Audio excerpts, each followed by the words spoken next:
Psych. I was live and then I wasn't, and I am live again. Sorry about that. We're back, we're back, we're back. That's what I get for doing too much technology. So come on in, people, come on in. All of you that I kind of kicked out for a little bit, sorry about that. I thought I was live, I was not. So I'll let people trickle all in. For those on Instagram who have been hanging with me, hello. So glad you're here. And just trying to make sure everything was really weird because I had Facebook Live up and then it just said psych.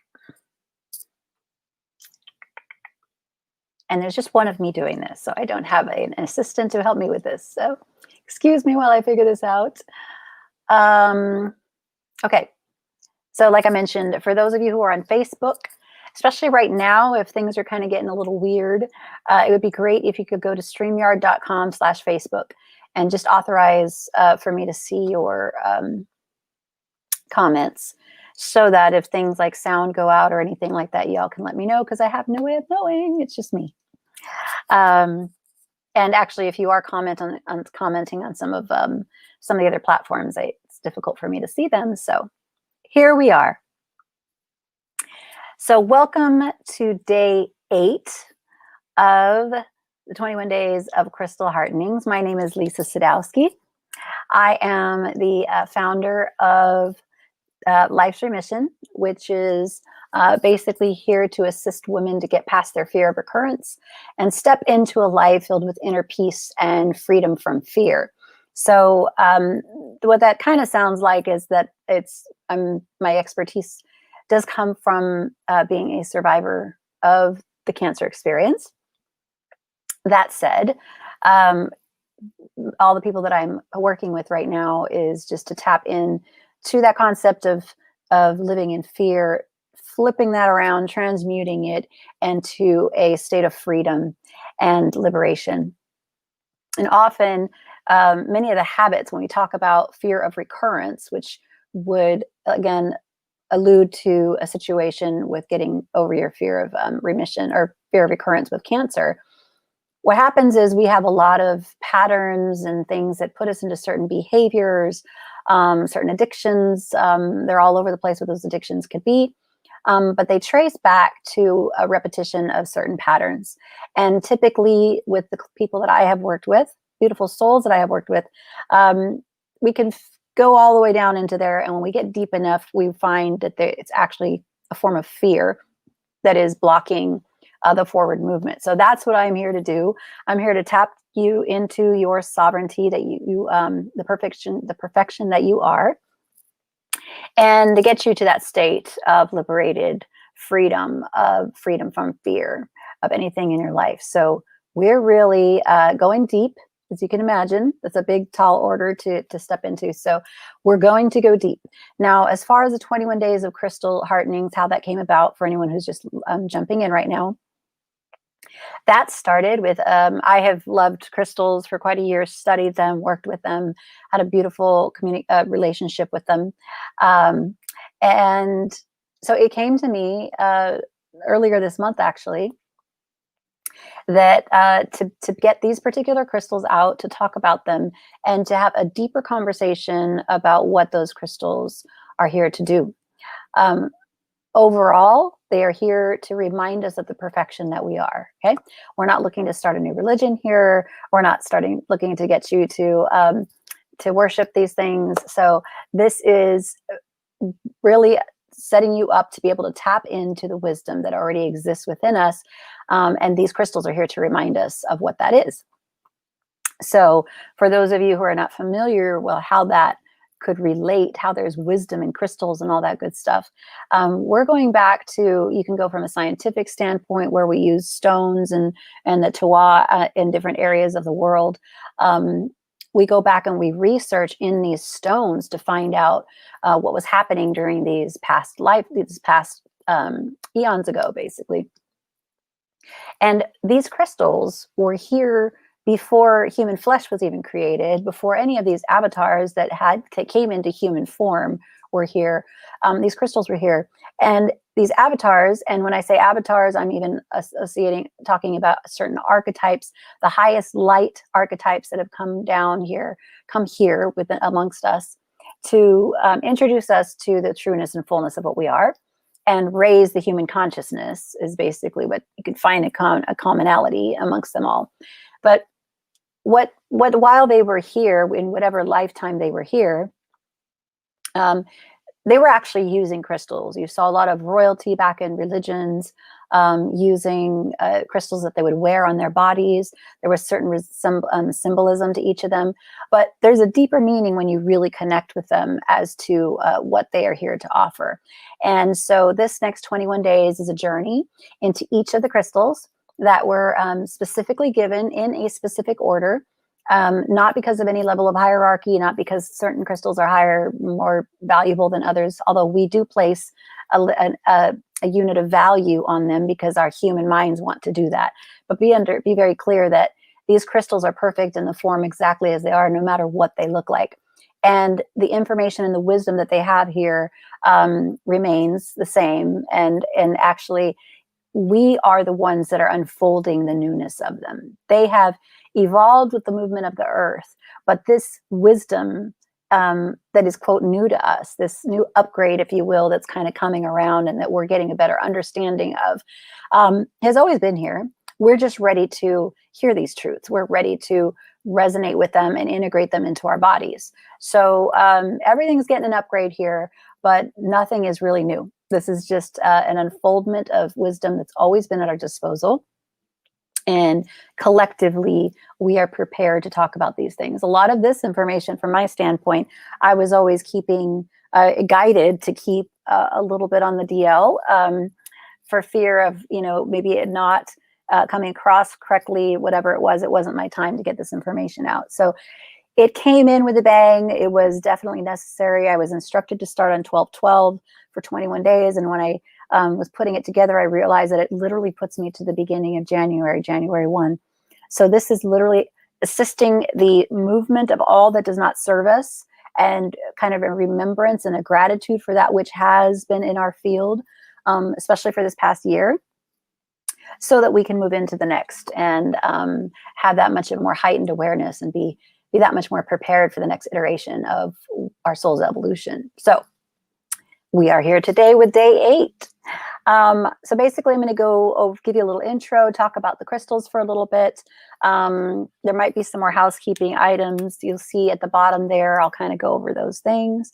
And then I'll talk about a little bit about Labradorite, what typically you might hear about it, just kind of give you some more on the science aspect of things, if you will.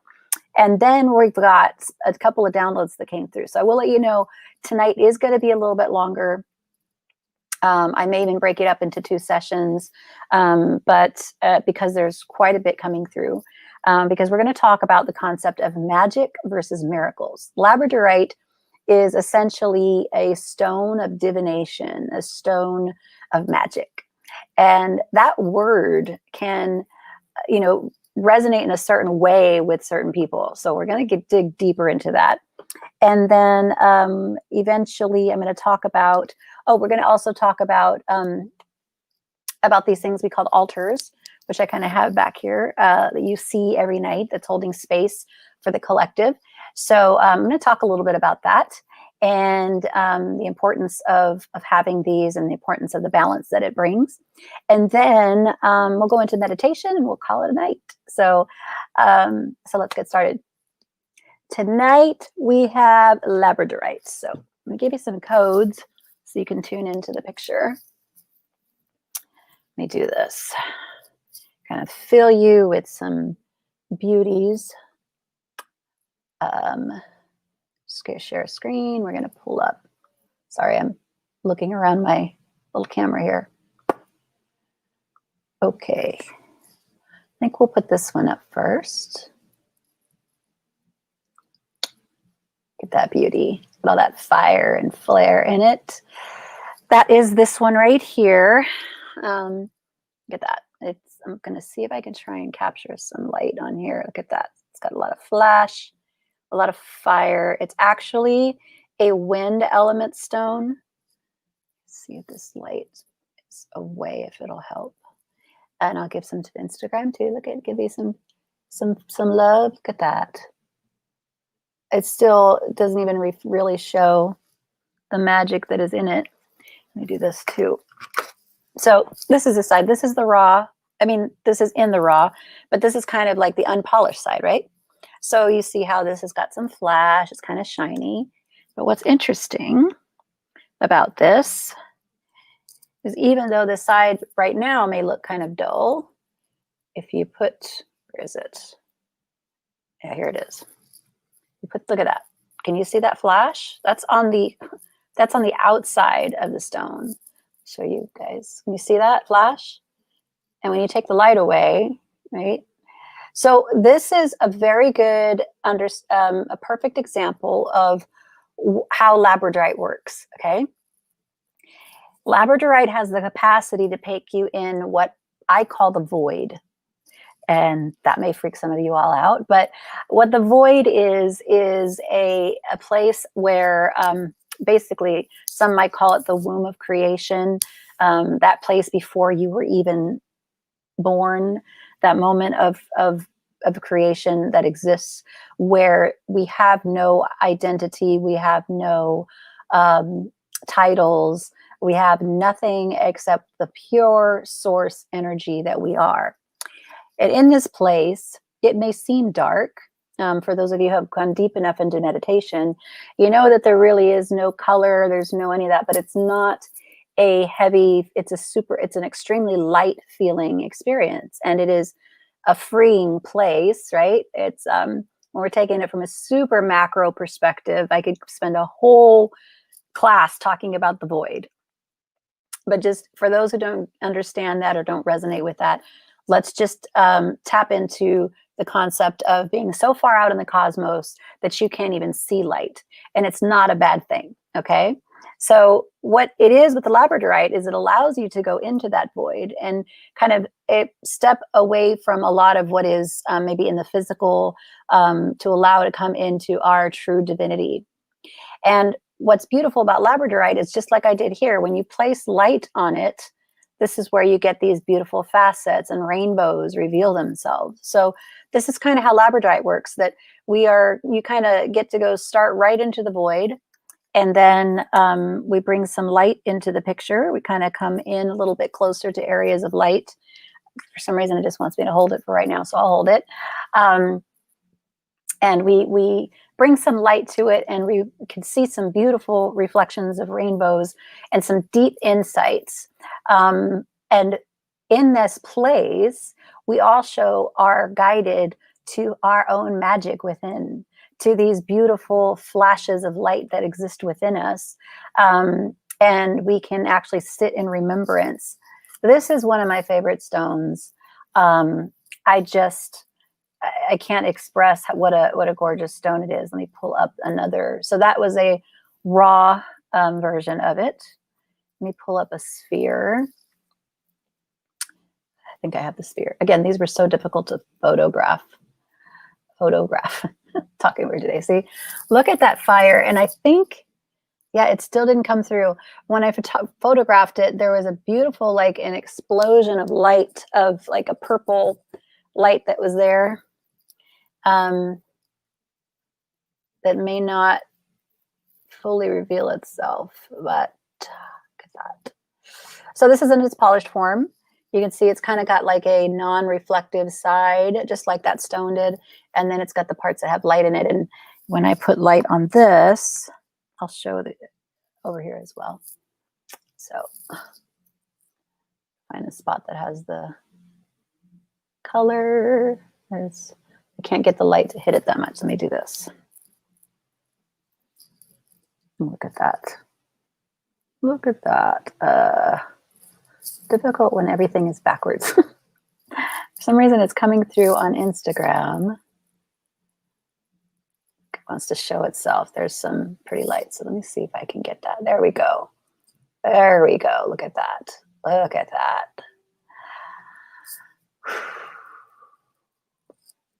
Feel into that beautiful energy. It's going to come in through there.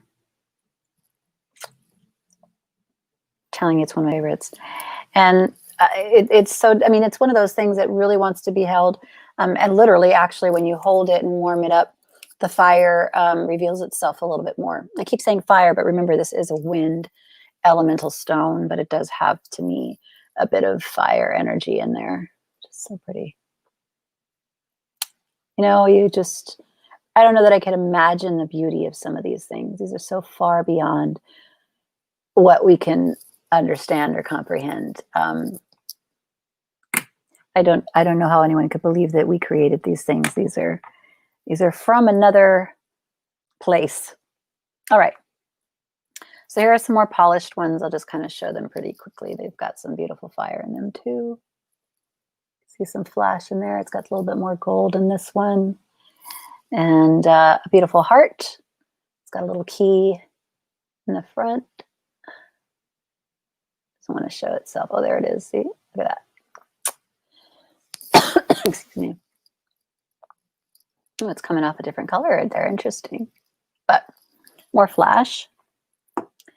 And what's this? Oh, okay. So, and another beautiful piece with some gorgeous flash. Look at the spectrum of colors that you can see in these, right?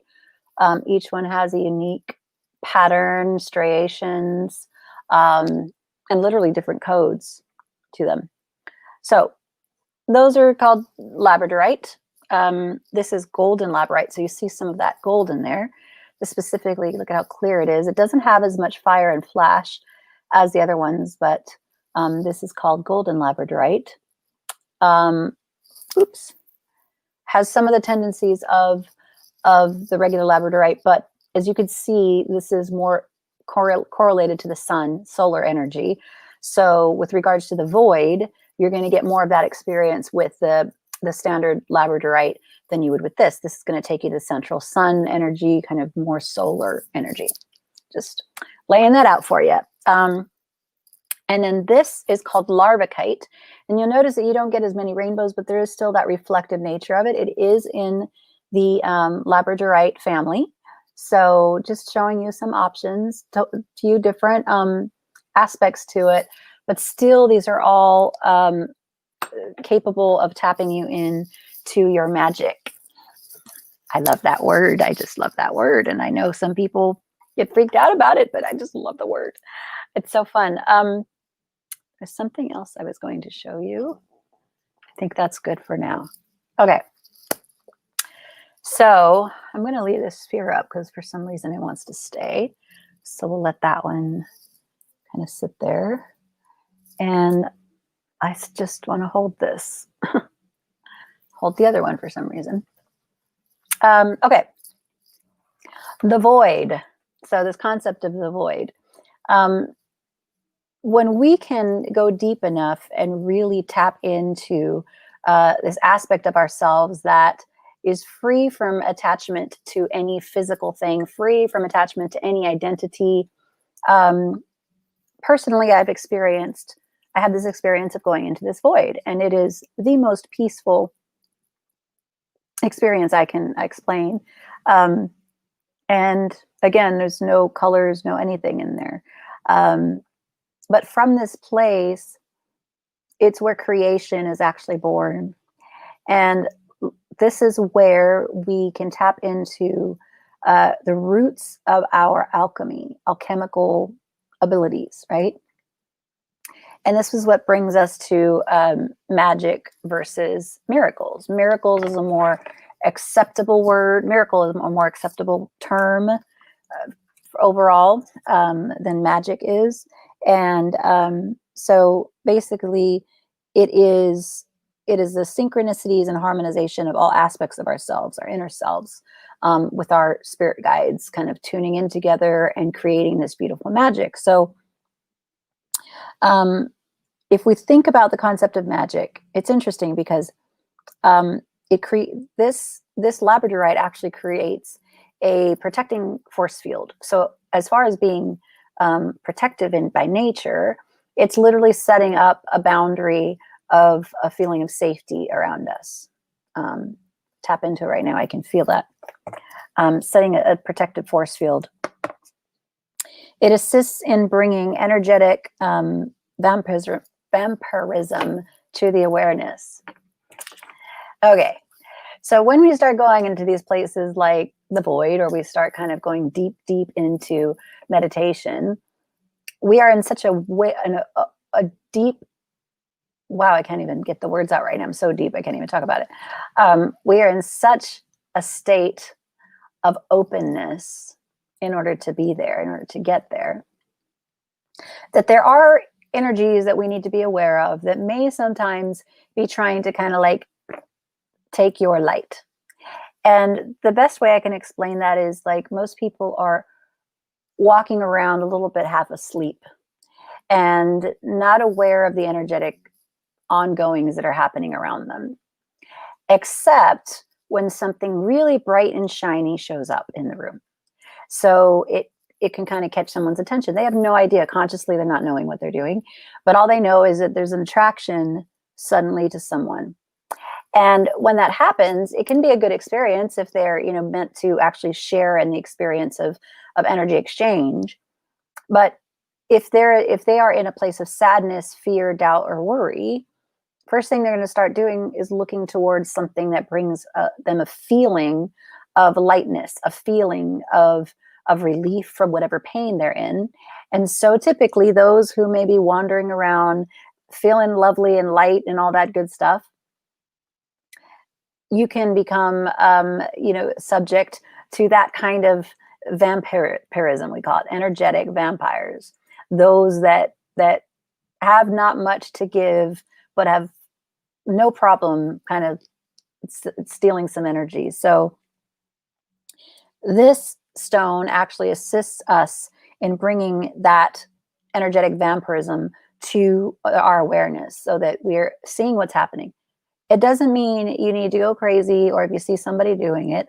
All it means is that we know how to tap into our sovereignty, check ourselves, make sure we make a declaration of something like, all that is allowed into my field is out of the highest love and light. Anything less than that should be sent back to source, raised to its highest vibration, and transmuted into love.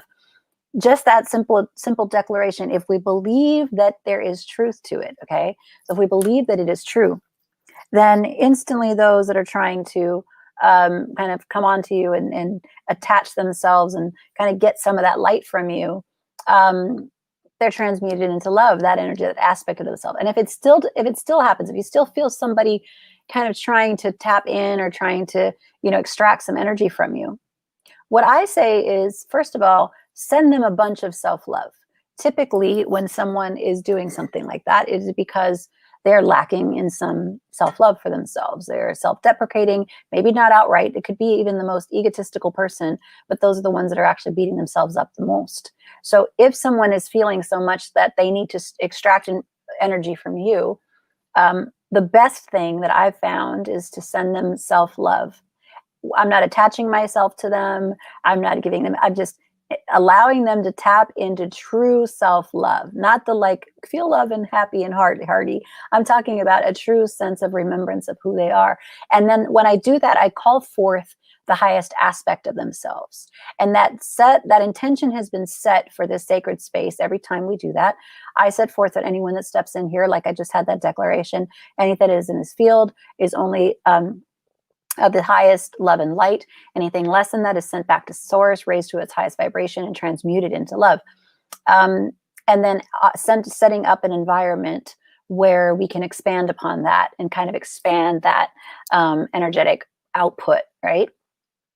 So when you are in a situation where you have someone like that and you're wearing a stone, like actually I'm wearing some Labradorite right now, you set that intention, it automatically follows through. Now keep in mind, at a physical and cellular level, you may make that declaration and they could be still yelling at you or trying to get up on you or whatever it is that they're trying to do, right? Understand that you are calling forth a physical shift.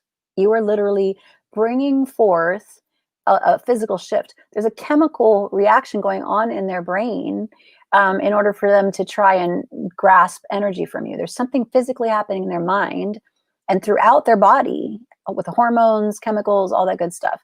So when we set that intention in this dimension, understand that it may take some time for that new alchemical, balance to reveal itself in that other person. So I will say that when you say this, don't expect the person to just stop what they're doing, give you a hug, and move on, right? You may need to extract yourself from the situation until that happens, or you may need to just completely remove yourself from the situation. But when we are aware that that is happening, then we are able to make sure that we're not walking around and carrying that energy anywhere else than where it needs to be. So that is the beauty about Labradorite, is that it allows you to kind of see things for what they are. I wanted to show that flash again on the back. It's just so beautiful. See things for what they are, and respond accordingly, instead of walking around a little blinded and not knowing what's coming next. So it assists in the connection with the unseen. I'm just going to let you sit on that for a minute. Connection with the unseen. So I'm talking about the void. I'm talking about magic. I'm talking about higher light that comes in, and higher wisdom that comes through us, and can assist us in integrating this beautiful wisdom. So that's a whole other course on what the unseen could be. But it's connection with the unseen.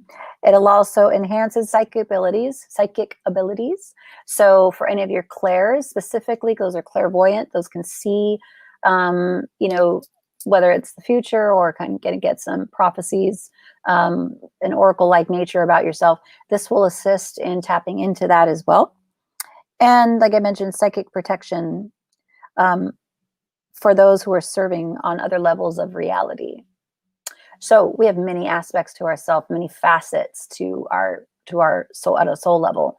And each of these facets are doing different things and corresponding, one might even say, in different dimensions. So if we are able to tap into collecting ourselves as a whole, tapping into that wholeness that we are, and we know that we're out doing this fantastic work, right? This stone actually assists in psychic protection to make sure that we're not kind of getting scatterbrained and we're scattered all over the place, and we're not kind of focusing in on what it is that our purpose is. We lose sight of that. From an emotional standpoint, Labradorite assists in uncovering unconscious and conscious belief patterns. So when we go deep into these meditations and we're getting these beautiful signs, it's actually things that are coming up that are wanting to be healed or revealed. This allows us to uncover those unconscious and conscious belief systems that might allow fear, doubt, or worry to surface, right? To come up and reveal itself instead of who we are. So this actually allows, from an emotional level, it uncovers some of those unconscious and conscious patterns. We can have, I mentioned this before, you can go to a healer, you can have somebody assist you with a problem that you've got. But if the belief patterns and the mechanisms that have been, running your life so far, if they continue, you allow a portal for that experience to come back again. So, and if you keep repeating those patterns, then it doesn't matter what any healer or exorcist or any of that's going to do. You're setting yourself up for a repetition of that. And keep in mind that when these things come our way, by the way, they are simply lessons. So they're going to keep coming at us until we get the lesson. So, and the blessing. Actually, I found that we're beyond just getting lessons from things anymore. Until we can see these things as a blessing, we may see some repetition coming in. We may see some residual effects, even years down the road going, I thought I was over that. And then you'll have something come back into your reality again. It's usually because we're needing to be called to the level of seeing it as a blessing now. And the first step is actually just being in gratitude, period, and knowing that it's come in, but then getting to a place of actual appreciation and knowing that there's a lesson there, learning the lesson, integrating the lesson, right? And stopping the patterns that caused that in the first place. And maybe we've moved on from it, but then years later it comes back again. Usually it's calling for us to get the blessing. So, I mean, even that is for our greater good, right? Even the memories that may be coming back that feel so uncomfortable and not so great, even they're here for the unfoldment of our greater good. The universe so has your back and is here for you. So that's just another thing that Labradorite can offer. One second, I need some water.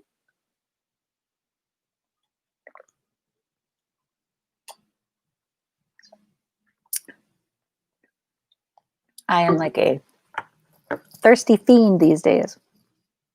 Okay, so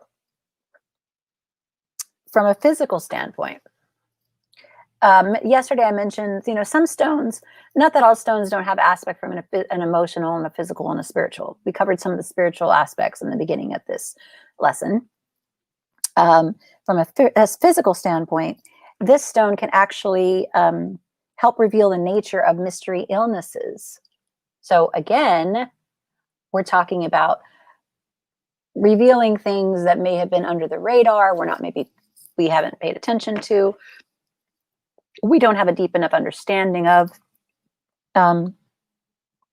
This actually can help reveal the nature of mystery illnesses. How does it do it? How does it do it? Well, like I mentioned, it can take us into this space of being the observer and being completely outside of the physical experience and being able to observe all that is happening as if it's a holographic experience, which it kind of is. But anyway, okay. The way that it does this is by revealing the patterns that created the disease. Now, I usually, when I'm doing a workshop on something like this, the first thing I repeat are some of the basic ground rules. One of them are that we do not self-deprecate. When we are brought to some truth to our awareness, we see it as a gift. We see it as something that we can step into, again, to gratitude for. But the last thing we are to do, the thing we are not to do, is to beat ourselves up or to look at something like this truth as a bad thing. I'm not saying that you have caused a disease or that you did anything bad to create a disease or an illness or something that's in your body. I am here to remind you that if you are going through something like that, if you are going through a type of a disease, which I have gone through and have chronic illnesses that I have been moving through as well through my life, please understand that, and this is somewhere that the spiritual community has really run through, and I really want to clarify this, and they just run over it like a massive Mack truck, okay? We took a beautiful situation and we turned it into such a not great experience. There's this belief system that if we are ill or we're sick, and then the spiritual community goes, oh, they poor things, things are so horrible for them. And yes, we set prayers of upliftment, of perfect health. We send that. However, they are not a victim. Those who are in a situation of illness, they are not to be looked down upon, rather to be witnessed and experienced. And literally, if you guys can go here, if you can imagine this, they are becoming master alchemists. Think of someone who has been going through the most traumatic health experience in their life, right? Now, different people respond to them in different ways, okay? But if you can look at the process of what is required to get past or not, some people actually make the transition with something like this. But if you can watch and witness what is happening, it is a rapid and accelerated moment of teaching. How many times have we, wanted to change the diet because we know that it's not good, the food that we're eating isn't good for us, and we don't do anything about it. But then once we get that diagnosis, or once we have that heart attack, or once we have this chronic illness that reveals itself, all of a sudden we can do it, right? It's an acceleration of mysticism. It is an accelerated teaching experience. So for those who are going through these health experiences that are beating themselves up, that the spiritual community is saying, oh gosh, they've really, poor thing. If we can uplift them, and not only uplift them, figure this out, learn something from them. I mean, imagine that the sick and the ill and the ones that are going through the massive transmutations, their body is literally chemically changing by the minute, rapidly trying to figure out how to get back to center.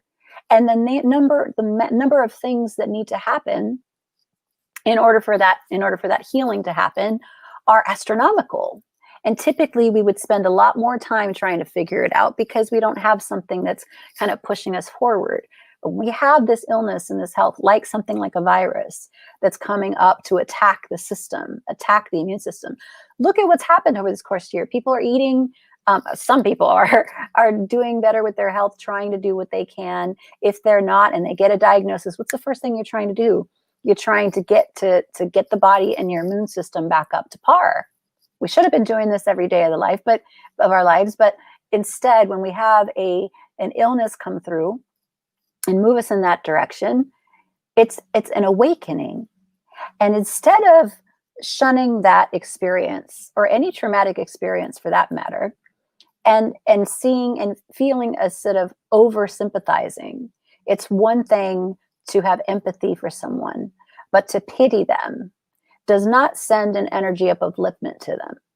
To empower them, however, and to remind them of the sovereignty that they are, and then witness the process that they go through in order to get to the other side. And if they're not getting to the other side, it's still something you want to see. You want to watch and yes, at some point we're here to assist them, to be there for them. Of course, it's common sense that we want to do that. But I'm talking about when you go home and you're feeling these deep sense of sadness or whatever it is for them, realize that your life is shifting. Acknowledge that your life has changed because of their experience. How many people that you've known have been really, really sick? Their lives, whether it's their fault or not, whether it was their experience, they could have changed something about it or not. How many of you went home and grabbed your children a little bit tighter? How many went home in a deeper state of gratitude had you not experienced that person, would not have had it? And if we can see that these people who are ill, these people who are sick, these people who are going through this, if we can see them as the powerful manifestors, that as the alchemists in super duper high form, fast form, rapid form, we allow for an empowerment beyond what is typically out there, number one, but beyond the human experience. We set a sacred space for expansion, a sacred space for growth and for evolvement. Now, they have to want to cooperate with that. That needs to be their intention in order for that to happen. But if we can tap into that opportunity, if we could tap into that possibility and hold that space for them and hold on to that divine truth until they can see it. And at the same time, understanding that we are learning something from them. I think we need to stop seeing these people who are going through these illnesses as something that, needs to be just, pitied. They are divine individuals who are going through a massive transmutation and transformation. Watch. Imagine being able to witness the moment that a caterpillar comes out into the butterfly. You would sit there in awe if you got to see the moment of the wings expanding and they're kind of just shedding off the other stuff. I mean, it's an awe-inspiring experience. Look at that when you're talking about someone who is ill, and hold that space for them every time you're around them. Because what you're actually doing is you are imprinting upon them. You are entraining them to their own possibility of perfect health. And in return, you are getting some beautiful gifts as well. So sorry about that stream, but that's a big deal. I think we just have been looking at it a little bit differently when it comes to those who are ill. We have a lot more capacity within ourselves to do massive healing at an individual level. And the assistance that we need, the true help that we can give others, is seeing them in their highest light. And what better light is there but then when you see the wizardry of someone going through that, you see the alchemical mastery that's happening. it's a beautiful thing to witness, and it's something that's you can be awe-inspired by watching it. And I'm not saying you want to tap into the lower aspects of that experience. We want to actually keep it from a heightened, a higher experience, a higher light, love, and light. So I'm just saying that's something for you to tune into. Okay, now that we got that out of the way, let's talk about magic versus miracles. So the concept of magic, like I mentioned, is sometimes looked at a little bit interestingly within certain organized religions. There's a lot of connotations that are associated with it. So I wanted to just kind of drop a couple of truth bombs on you right now. Check this out. So ancient Mesopotamians, say that twice. Ancient Mesopotamians made no distinction between rational science and magic. The doctors, right? The doctors were treating their patients in those days in Mesopotamia. When someone was sick, doctors would prescribe both magical formulas, that's what they would call them, to be recited, as well as medicinal treatments. They literally went in with both, okay? This is how we did this. Now, scholars have actually failed to agree on a definition of magic. Oh, duh, it makes sense. I mean, it's a really incredible thing. So keep in mind the context, though, in which these scholars framed their discussions of magic. Think about that. Like, what was the context in which these decisions were being made, right? Well, the context was mostly informed by the spread of European colonial power across the world in the modern period. How many things do we know have been affected by that, right? This is not news. We know this. But if we understand that there's a bias to the definition that has come forward today, the bias towards legitimizing European and Euro-American imperialism and colonialism, that's what was going on when we look at the origination of the definition of magic. And so I love that word. I really want to use it tonight, but I just was getting that we needed to kind of talk about it, because the word magic, like I said, is kind of got its own connotations. But if you say the word miracle, many people can grab onto that word. But here's something that really came through. It's very interesting as regarding the human psyche and what we always tend to do with this information, right? We're looking for the easy way out. We're always looking for the quick fix. We're looking for something to make it a lot easier. This is a prime example. We're cool with the concept of miracles, which typically the concept of miracles is the concept of something outside of ourselves, creating a new reality for us that is beneficial, that we want, and maybe even beyond our wildest imaginings, right? So miracles are literally calling forth a magical experience, right? Magic is the literal activity that we take ourselves individually. We as magicians, right? As magicians, we're calling forth this wisdom to come in, integrate in our body, and command a new reality. Versus a miracle, which is calling forth something that we believe is outside of ourselves to come out and just bring it from the heavens or wherever it wants to bring it. I'm not downplaying miracles. I love that word too. But I just want to kind of show you the juxtaposition here, that when even at that level, we'd rather be okay with something that someone else has to come and fix for us, versus a term that is calling forth our own power to step forward and do it ourselves. Again, with the guidance, the divine guidance. I know that a lot of people can hear these words and think that I'm talking about me being the supreme God or something. Okay, understand, again, I am tapping you into your divine sovereignty, which means that it is divinely guided. Okay, divinely guided by source, universe, God, Yeshua, whatever it is you call it.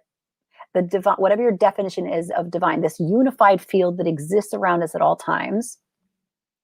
Magic, the concept of magic is the concept of calling forth the guidance, that divine guidance, to assist us in creating what would be perceived as a miraculous situation, when in all reality, this is the truth of what we are capable of doing.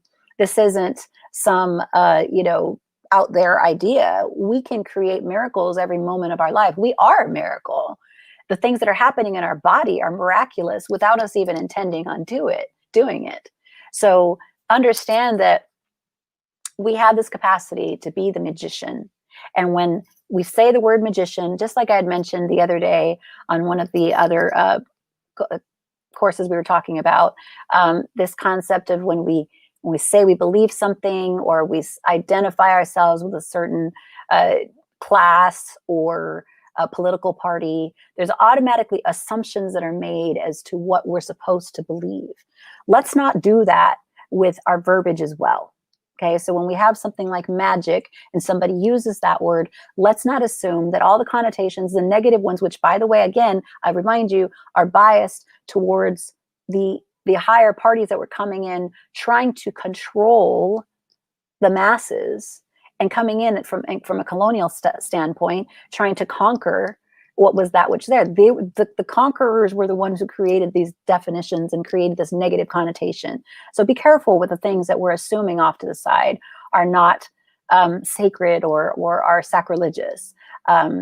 When we have the intention of purity, when we have the intention of love, when we set that as the intention, we call forth the highest vibration of energy vibrations to come forward and assist and make sure that we serve the highest and greatest good. So keep your intention high, and miracles will reveal themselves to you because you are a magician. I said it. Okay. So I'm surprised we got through as much as we did there. Okay. What we're going to get through talking today, speaking of magician, a little segue would be to talk about this thing called the altar behind me. So I'm going to talk a little bit about what I do and with regards to the altar, and just give you some ideas. This particular one, I have different altars. I call them altars, but they could just be called beautiful energy centers, whatever you want to call them.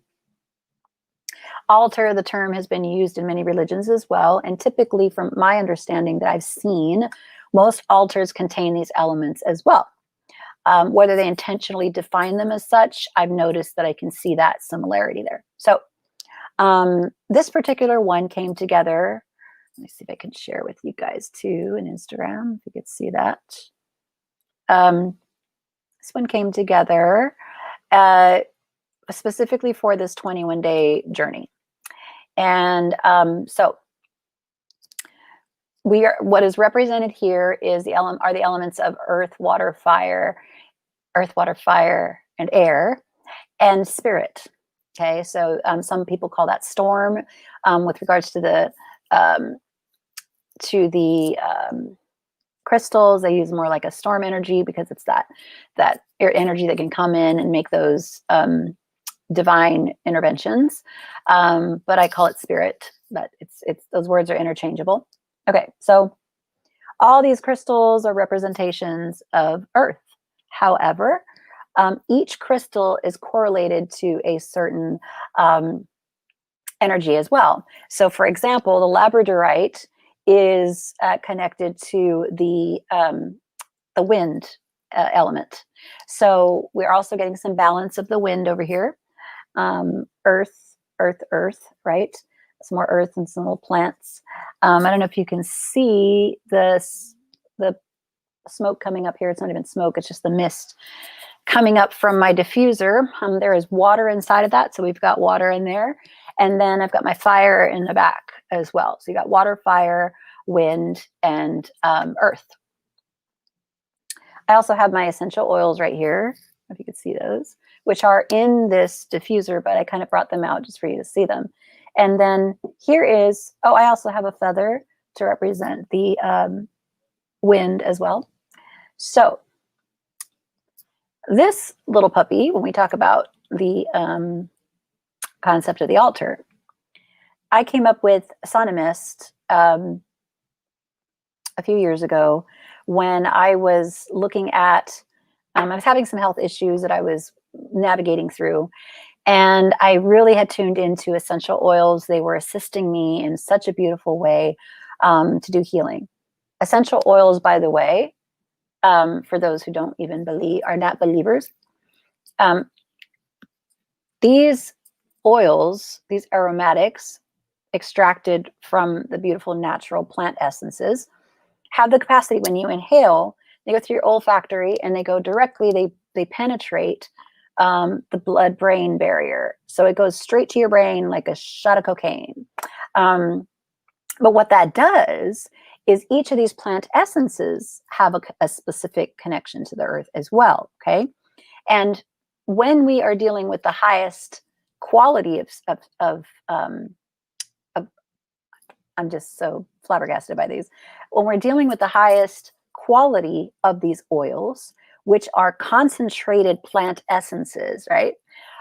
Understand that the quality of the oil is very important because we are integrating that straight into our brains. It's going right in there. And with that, if there are any toxins or if in the environment that it was created in, if we don't know the sources that it's coming from are legitimate, and if we don't tune into them and see that they're the highest love and light, sniffing them every now and then is fine. But when you're incorporating them into your daily practice, especially something sacred as your altar, it's really important to have the highest vibrational essences out there. Not strictly because of how they're made, though the process is very important as to how they're picked, the sources of the plants, making sure that the actual oil that you're getting is the specific plant that is meant for it to be. But also being aware of the environmental impact. Keep in mind that you're imprinting at how this oil was processed, just like of foods that you eat, wherever it came from, you're embracing that experience as well. So if these oils were created at a lower cost and maybe in a not so great work environment, and the integrity of the work environment is not set up, or even it's damaging the earth in doing it. There's so many ways that this can be interpreted. So the ones that I use, I feel very, very connected to, and I'm happy with the vibration that they emit from them as well. And there's many ways for me to check on the source that these oils are coming from.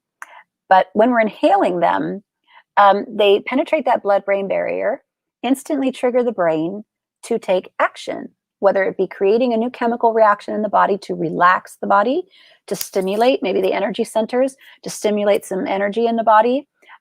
There's so many different essences. Now, you don't even need to have the essential oils. You may be able to do this with the actual plants themselves. I don't have my little sage bundle, but I have like something like a Palo Santo right here that you burn, and it's got the essence of it right here. You can burn it, and the oils that are within it will come through as well. Got that like something in my nose. Or even just having it as your altar, a bit of representation of that as well.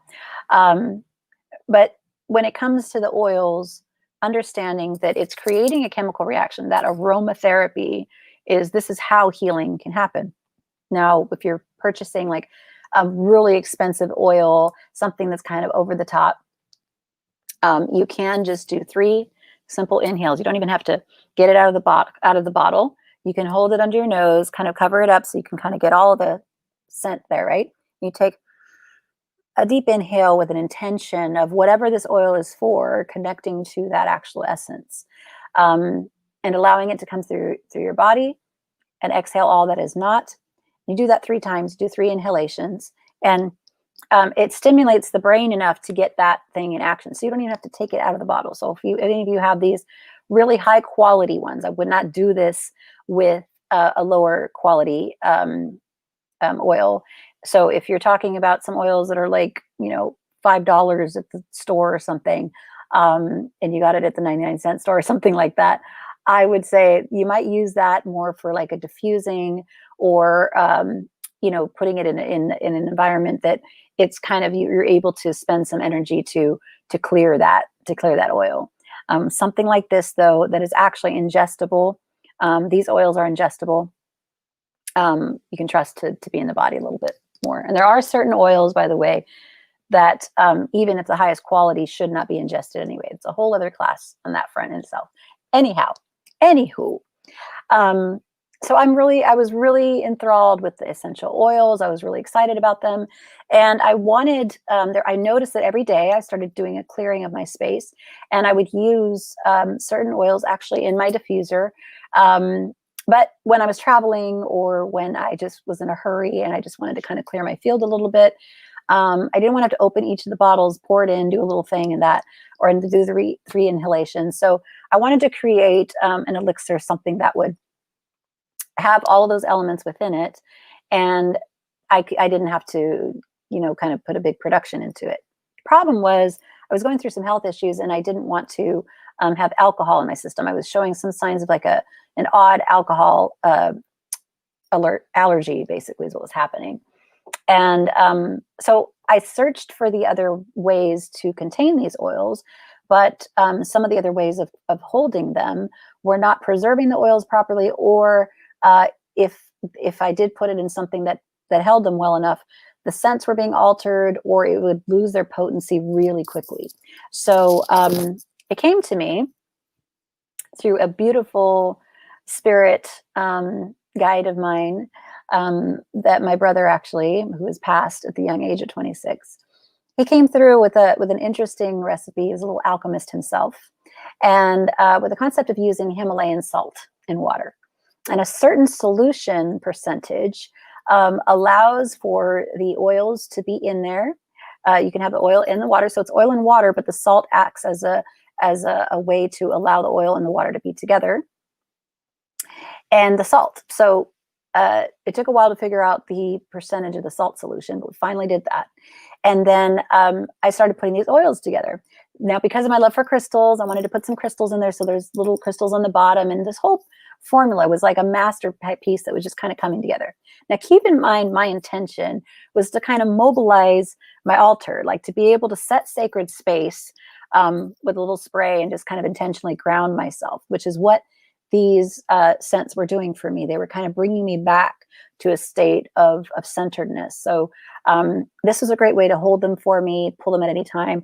I put sacred geometry on the front. Like, there was so much thought that went into this. However, that said,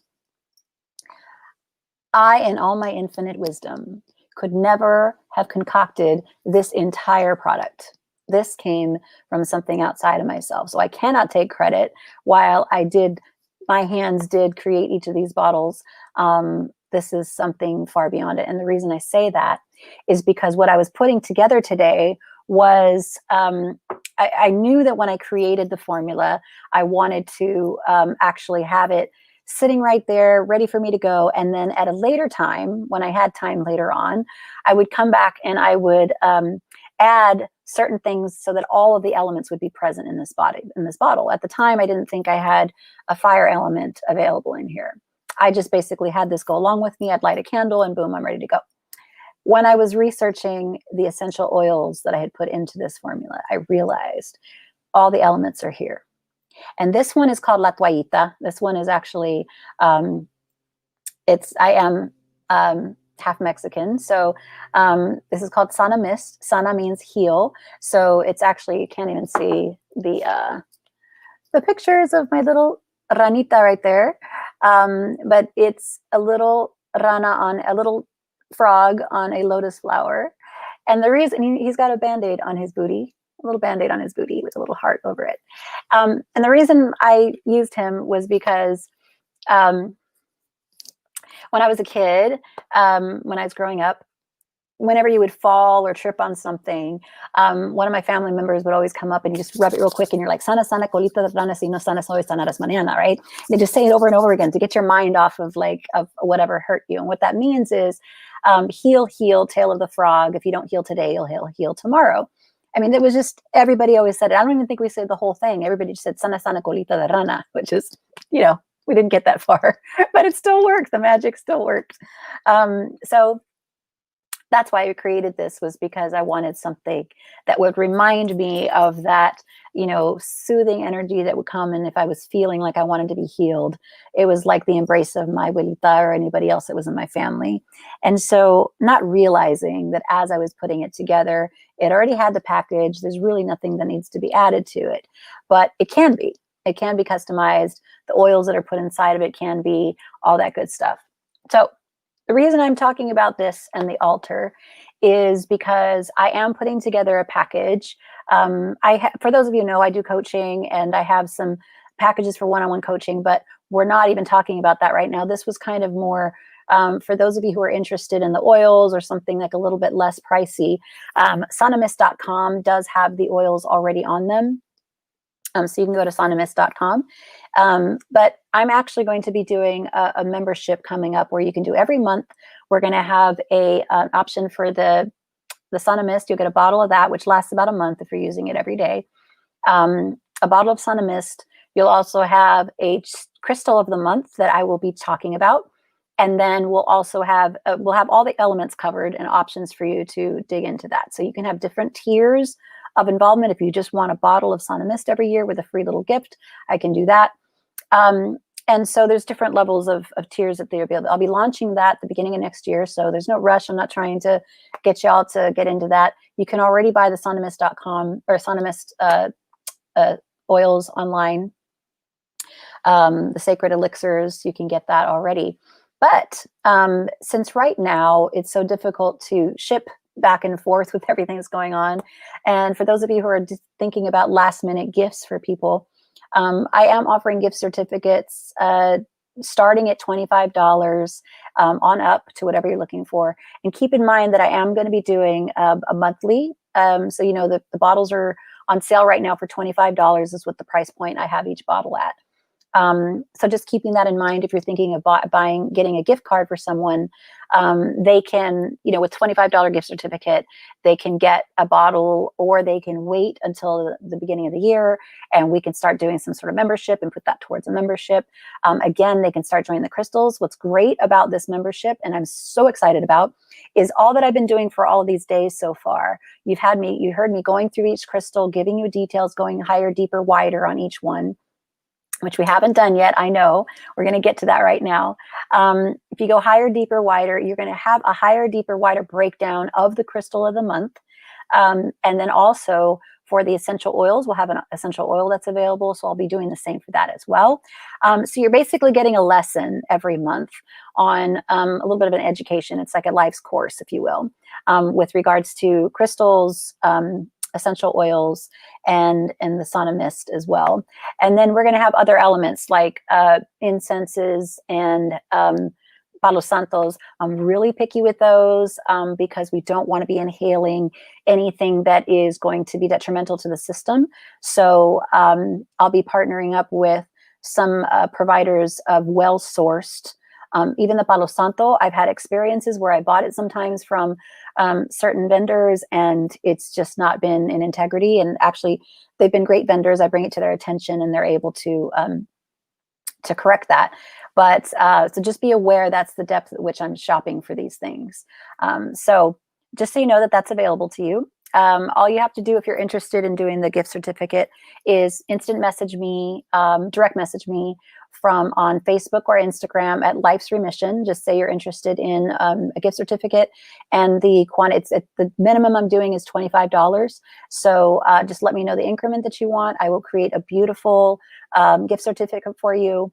And if you want to actually also customize oils, all of this I'm doing manually right now because I'm going to be setting up Sdenonline. I already had the website. I just never set up the actual shopping cart. So we'll have Sdenonline where you can find all of these things, the oils, because I work with doTERRA, but I am a wellness advocate for doTERRA. So I can, if you want to set up a wholesale account, all that'll be done on through Sdenonline. But for now, hit me up on Life's Remission and I'll get you situated with that. So for those last minute, just saving some of you who I know haven't gotten that shopping done yet. And you're like, I don't know what to get. If you know somebody who absolutely loves crystals, who loves all these wonderful things, it's a great gift. I promise you they will not be disappointed. I always attempt to over deliver on whatever I offer. So, and know that every single one of these bottles comes with a deep, deep intention behind it of the highest love and light. If you all knew what it took to create one of these, I'm actually toning, singing into each of these the highest light vibration. Understand that I can't just do that every day. I have to actually get into state, make sure I'm allowing that true light to come through and toning it. Every single bottle is having that. So the drops are hand dropped in each bottle. I mean, the intention behind each of these bottles, if you all knew, it's so wonderful. So there you go for that. All right, so let's get into higher, deeper, wider. Okay, so for those of you who have not been here before, Spirit kind of guided me to take each of these crystals, like we went through at the beginning of this, talk about what some of the things were that the crystals were, you know, that we know about them typically, things that you could basically Google on your own. I'm just kind of walking you through and saving you the time. But then if it was asking us to go higher, deeper, and wider into these stones and see how we can really unleash some more information. So when we're talking about the concept of higher, of going higher, and by the way, I have these questions and websites and all that kind of stuff on YouTube.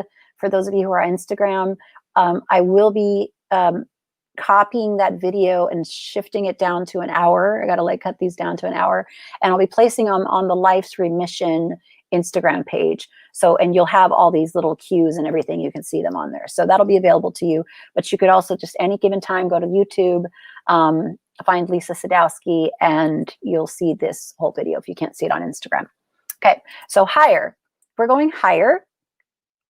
Spirit is asking us to dig into the concept of release. So when we, instead of thinking of higher, we see higher, we think like hierarchies, right? And it's asking us to get out of that thinking of things that are above us, that we are below something, that we are above someone, that anyone is above us.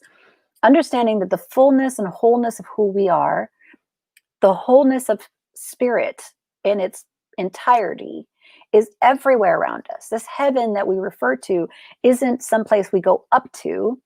It is around us as long as we create that in our reality. So it's asking, when we talk about the concept of higher, it's asking to actually instead consider what needs to be released. And why would we do that? We want to contemplate what needs to be released so that we can kind of have that higher experience, that lighter experience, right? And it's asking what can be released so that more may be revealed. What does that mean? So we have in our brains the capacity to contain a certain amount of information like you would have in a hard drive. There's a limitation to how much information can be retained in there. When we tune into the truth of who we are, it cannot be contained in this human body, right? The perfection that we are is so beyond this human experience. So when we're talking about this physical brain, we have to be really careful with the thoughts that we allow in there. And so when we're talking about the concept of release, wanting to go to that higher vibration, and we contemplate the concept of release, asking what can be released so that more may be revealed? What can we clear out? What thoughts and memories can we clear out of the memory banks of our brains so that more positive reinforcement, more direction, more spirit can come through and be revealed as us? That is what spirit is trying to do, is basically express itself as each of us, and uniquely and individually, to have spirit flow through and as us. And so it's asking us to connect into this higher aspect, but first we need to figure out what do we need to be released? What can be released so that more may be revealed? So that's what we're doing. Now, as far as Labradorite and how that pertains to this beautiful stone, is that it actually taps us into that void that I mentioned, this kind of experience of being the observer, but so far back, like seeing such a higher perspective, that we're able to see a lot things without any attachment to what they mean. So a lot of times the reason we don't want to release things is because we have a mental attachment to that, even if it's not serving us. there's something that we're attached to that we don't want to let go of. So when we step into this observer perspective, which Labradorite allows us to do, so let me get some flash there for you. There it is, little flash. If we could step into that reality, look at that, it looks like cosmic or something. Then we will start to see that which has been holding us down, which been keeping us from moving forward. And when we can see that, when we have something like this, we can also see the beauty that wants to be revealed and eventually expressed as us, okay? So from a higher perspective, that's what Labradorite has to offer. So that's higher. Now it's saying go deeper. Deeper, Spirit asks us to contemplate the word rooted, being grounded, right? And that question that we ask to figure that out is, what truth is calling for deeper embodiment? What is it that wants to be integrated more fully into my beingness? This is a really deep one, pun intended, but what is it that maybe at a higher level, when we're in that higher level and we figured out the release and we let go of the things that don't serve us, right? What truth hasn't quite been brought into the body yet? Keep in mind, this is what we're doing. We're taking this infinite wisdom. We're tapping into that highest aspect of ourselves, the wisdom that is all around us and available in this highest vibrations, right? We're tapping into that. But sometimes we get so heady and we're just like floating around, but then we come back to earth and we don't actually like retain it integrated into our bodies. We don't take action from that place. So this question is asking, what truth with a capital T, the truth of who we are, what is calling for deeper embodiment? What do we kind of have a theoretical understanding of, but yet aren't quite practicing? This is a really hard question for a lot of people because it's actually easy to find out. To be honest with you, we already really know what it is that's holding us back. We already know what it is that wants to come forward to a certain extent. But this concept of going deeper, of getting rooted, this is calling for action, embodiment. And this is the sole purpose why we are in these human bodies, to embody this wisdom that is, not physically integrated at a collective level. So when we take these truths, embody them into our systems, integrate them into our systems, and take action from that place and become a function from that heart space of whatever this truth is, we can then be that example for the higher consciousness. We can then be that example to raise the human consciousness and kind of bring everybody with us, instead of kind of running forward and falling back and running forward and getting pulled back and running forward and getting pulled back.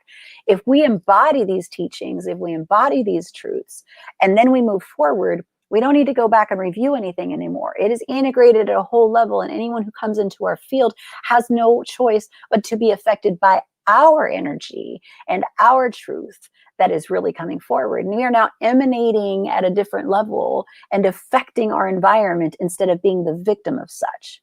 This is a really powerful one. So Labradorite is important for this step because it helps us to see that truth, and it gives us that sense of comfort and knowingness, to give us that confidence to be able to step forward, to give us that experience of, look, this is how perfect you are, actually tuning into it. Now you can root into the body and experience what it is to embody this new teaching. The other way that Labradorite assists with this is it is calling forth the alchemist in you, like me making these little sacred elixirs. For you, it could be cooking. Alchemy is creativity at its heart, is what it is. So if you love to cook and you haven't been doing it, it could be, what is it that brings you joy? Typically, that's how the best way to embody something is find joy and gratitude in whatever this truth is. And once we've really locked into that aspect of that feeling tone of joy, that feeling tone of excitement, then it becomes embodied in us, and we're no longer, it's not a task anymore. It's not something we have to do. It just becomes a part of our nature, and it becomes us truly living from that space of true embodiment. So that's a deep one. Labradorite can definitely assist you with that as well. All right, so we went higher, we're talking about deeper, and now we're going to go wider. So when we talk about the concept of wider, again, the human mind wants to contemplate like just a wider physical perspective.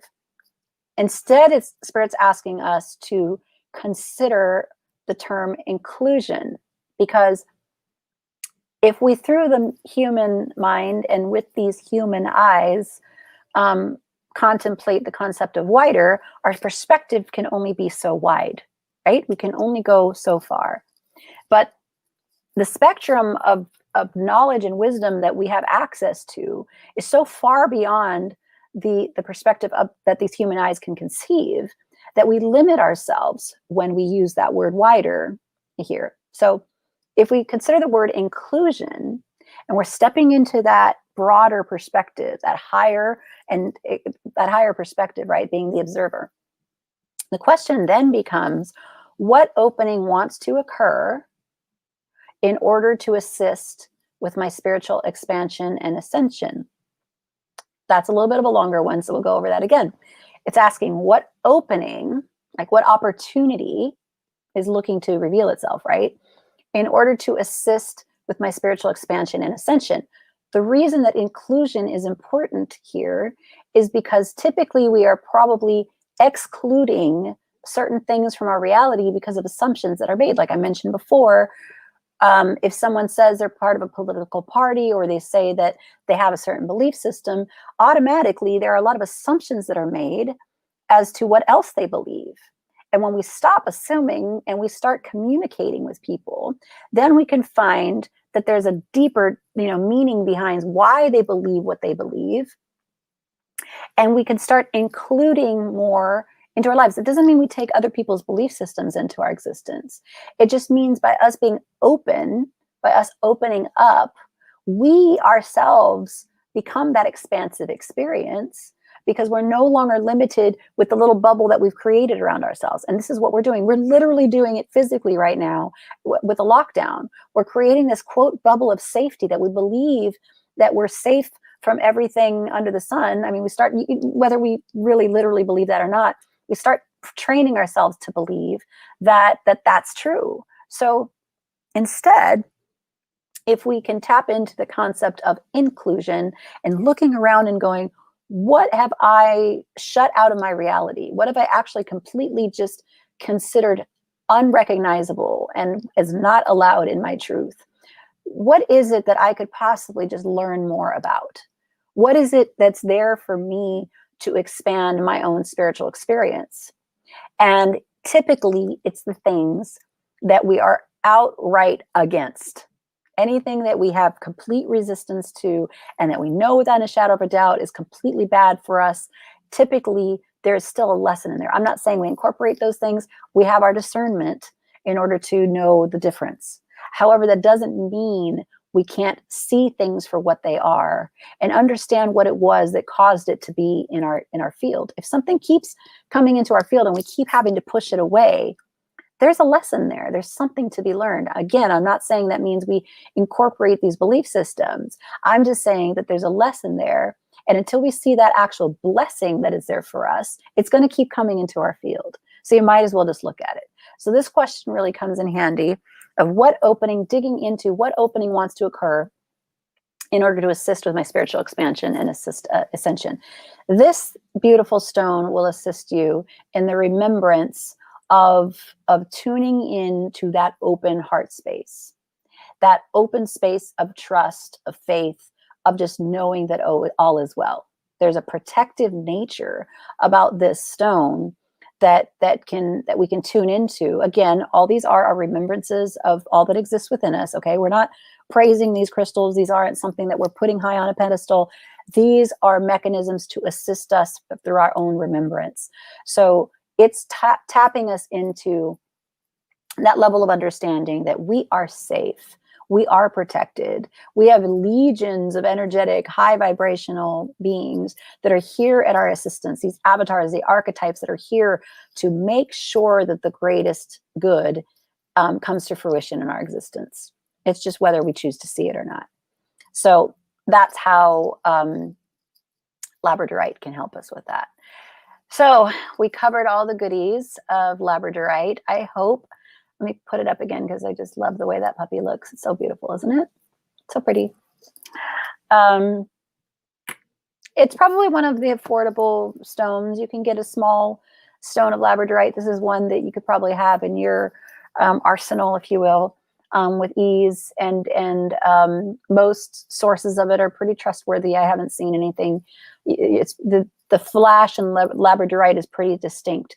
Oh, there is that. You see this beautiful like purple explosion. Do you see that? That's, I was trying so hard to photograph that. This is actually here, the lighting that was above it. So that's not part of the crystal, but this beautiful, there's two of them. They look like little cosmic explosions, are so beautiful. I'm so enthralled by these magical stones. So hopefully you can tap into some of that energy. Hopefully what I was speaking about with regards to magic resonated with you. If it didn't, like I say before, whatever, relish in what resonates and release that which doesn't. It's all good. All we're here is with the highest intention of love and light to come towards you. And with a lot of ease and grace along the way. So understanding that each of these crystals, the fact that you're here and that you're participating in this, there has been a calling for you to get some of the coding, some of the wisdom that comes through them. So whether you have these crystals or not, know that the intention of this call is to send that coding and that wisdom to you, and you will get whatever is meant for you to get. You may have some beautiful dreams tonight. I noticed that I have some really amazing experiences with Labradorite. It is a great absorber of negative energy as well. So if you do have one of these stones, I would say make sure that you do have a selenite nearby, or a clear quartz, something that could clear that negative energy, because just like a trash can, once it starts collecting it, it can get kind of weighed down energetically. So you want to make sure, and for these darker stones, have something clear next to it. Selenite is an excellent charger and clearer. So just, if it doesn't have to be a big piece, just a little piece of selenite next to it would work well. Or you can clear it yourself, put it over in a pile of Himalayan salt for a good hour or two, or set it in the moonlight. You can look that up as well, but we'll go over that maybe in another session. I've taken plenty of your time today. I thought maybe it might be 2 hours, but it looks like we're going to be all right. I'm going to go ahead and set into meditation. I just realized I didn't turn my little lights on behind me. I was wondering why it was feeling a little bit dark. I'm going to turn them on. Hold on a second.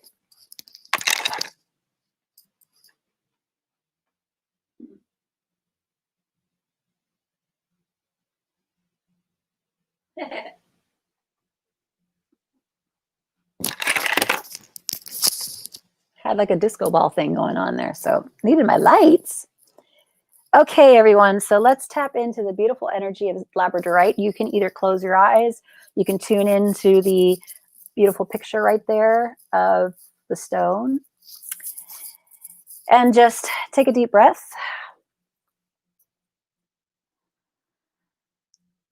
Breathe in all that is good and exhale out all that is not serving you. Take another inhale. All that is here to serve the greatest and highest good of the highest love and light. And releasing all that is not.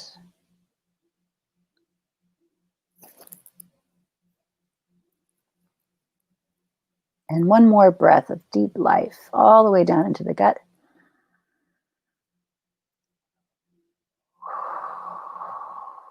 Releasing.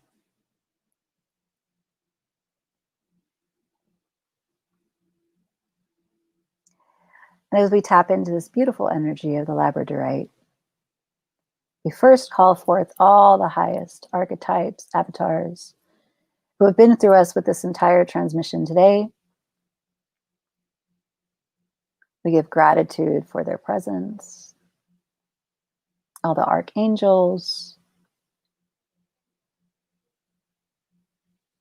universal consciousness, source.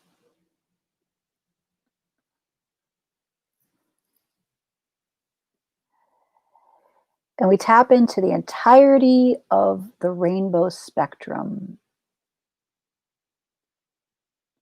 all the colors that exist within the spectrum of our entirety. But with the human eyes, we cannot see all of these colors. But as we tap in to the beautiful reminder and remembrance of who we are, the Labradorite takes us on a journey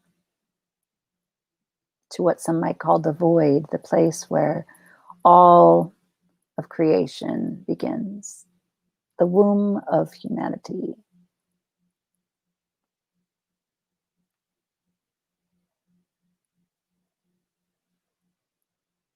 And just floating in that beautiful energy, allowing all the colors to be in our field and come and go. As there is a deep intelligence and wisdom that calls forth the reflection, the aspects of ourself right now that are wanting to shine so bright.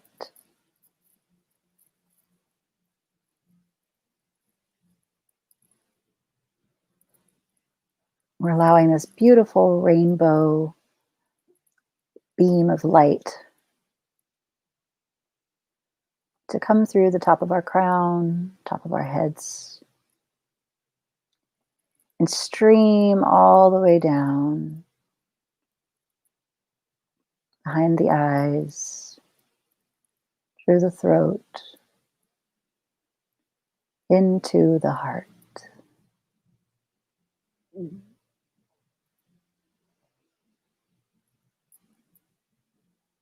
This beautiful vortex of rainbow spectrum light is touched down into the heart.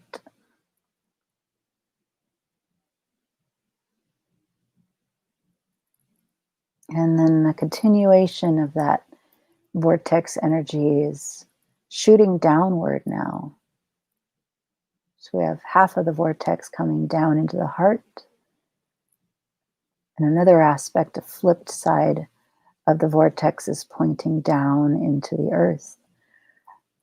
The center being at our heart and solar plexus continued and together as one.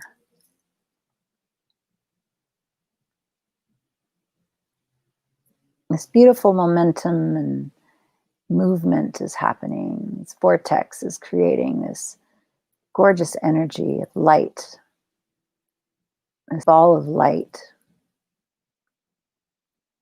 right there in our heart and solar plexus, just growing and expanding.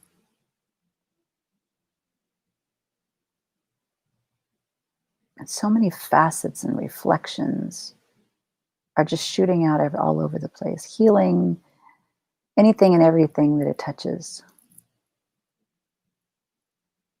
emanating a gorgeous array and display of light, colors beyond your wildest imaginings.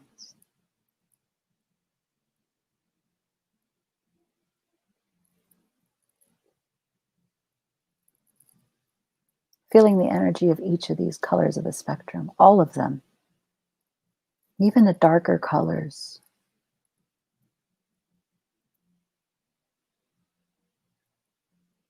Feeling the codes, the wisdom that exists within even those darker colors.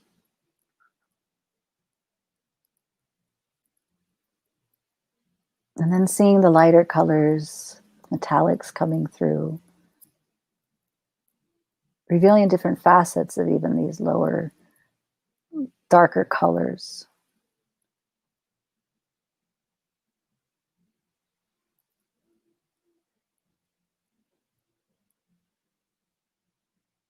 And you may have some visions of anything, a person's face, a loved one's face, an animal, a plant,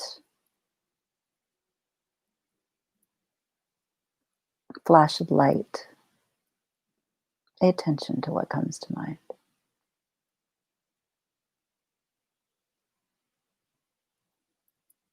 What wants to be revealed? What is seeking to emerge through and as you? What has been hidden in the confines of the void? For we believe that that there are things to be confined in this void. But there's no containment. There is just open space.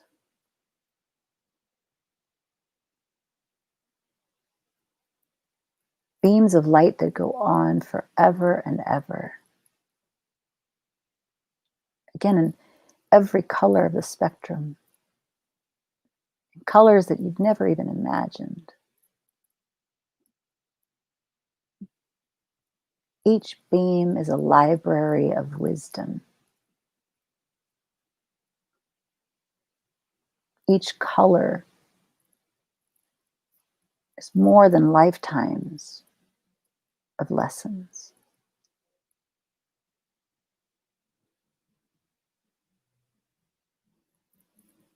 You are such a magnificent being.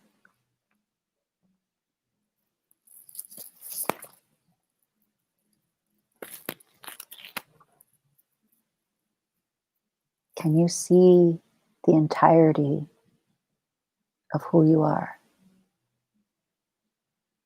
The ever expansiveness that you have access to. Where you begin and where you end, you cannot see. For you are part of the field of oneness, this unified field. You communicate through light. You communicate through reflections.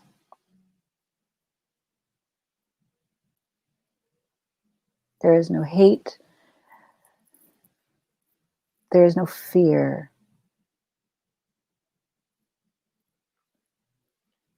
Only what we would call love. For in this field, there's no even a word for that. Just pure beingness. The I am that I am.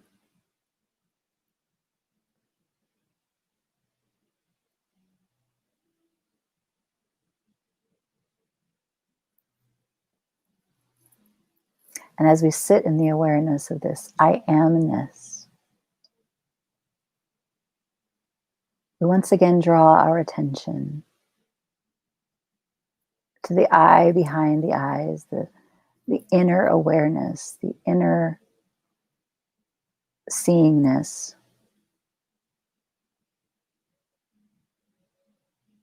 And look deeper now.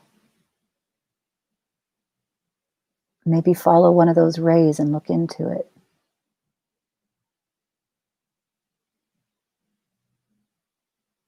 Or maybe simply ask something to be revealed to you.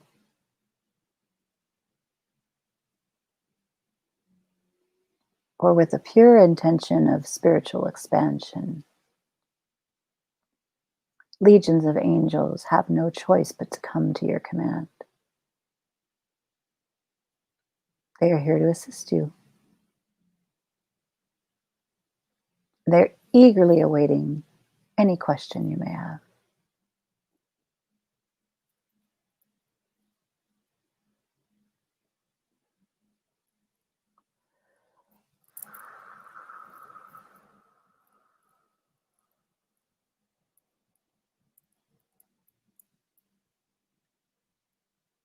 As we create a beautiful, expansive experience now, we're taking this beautiful energy, integrating it into the body, sacred geometrical patterns that intertwine with our own DNA at a cellular level. The calming chemical reactions that are created in the brain are allowing your spiritual expansion to manifest.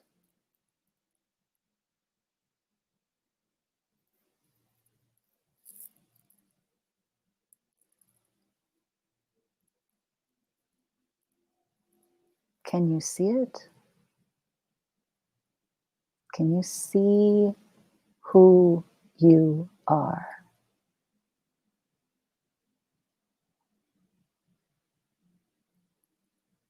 If not, and tune in to the light that you are. We are not running towards the light, we are the light. And we are emanating out beams for others to want to come closer and see. We're drawing in the powerful manifestation of the full expression of who we are in human form.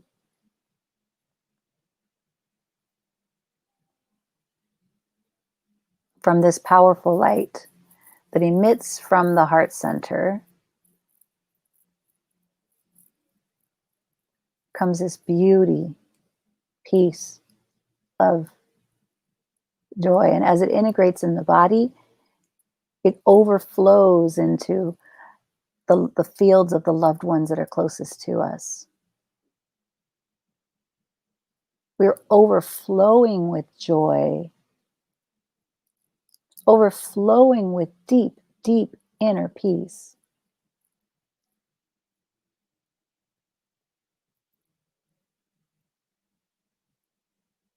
There is beyond more than enough to share. We must share so that more can come through us. So we allow it to flow. Feel into that flow. As it comes through you, it heals every cell of your body.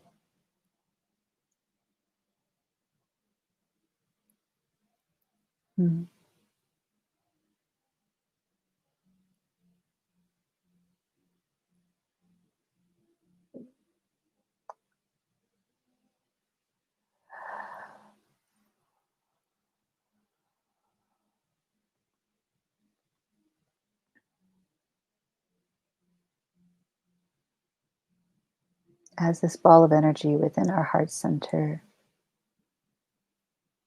contracts within itself, we express such deep gratitude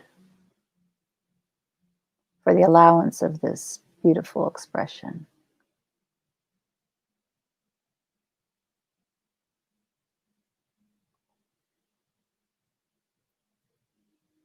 And it triggers an awareness within us that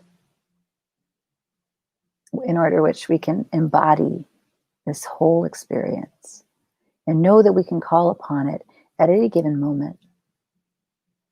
For it is us, this light, this love.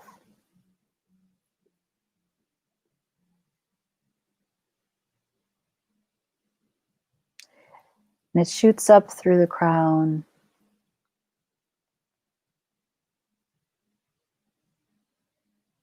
and allows us to come back into our bodies.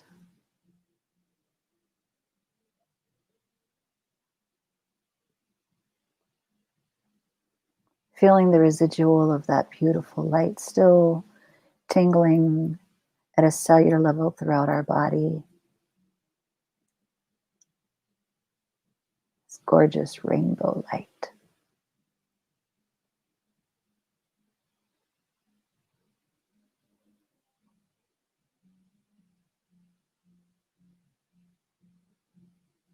And such deep gratitude for all of the beautiful light energies that came through to assist with this. And gratitude for all of you and your sacred yes.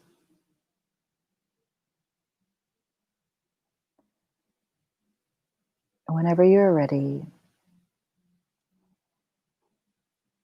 can open your eyes, wiggle your fingers, move your toes.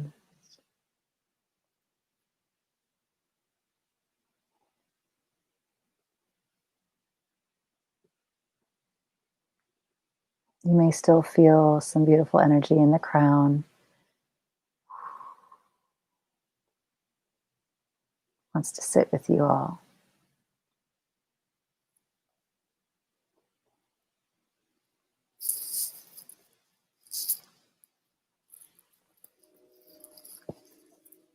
Whenever you're ready, come on back and be grateful for the beautiful life that you have. This beautiful gift of life, of humanness that you've been blessed with. Remember when we have these experiences that we're able, because of our senses, to experience it at such a deep, deep level because we are in the human body. So remember to be grateful for this life experience. Oftentimes we are intent on just moving past it and getting to the next whatever. But you are a miracle. You are a blessing. You are perfect exactly as you are. Live in that gratitude. For those of you who are still with me, I can't believe we made it this far. It's been a bit of a journey today. For whatever reason, Spirit really wanted to do a longer one today. This is the second of the trilogy, I guess. It's 21 days of crystal heartenings. We got through the first week. This is the beginning of the second week. And so I will be right back tomorrow. From what I've gathered, it's not going to be this long. I will split these into 2 videos on Instagram so that we can have it split up there. But thank you so much for being here. Your energy is definitely felt and so appreciated. And I just want you to know that I feel you. I'm glad that you all decided to do this with me. So I will see you tomorrow. Peace and blessings to all of you guys. And sweet dreams.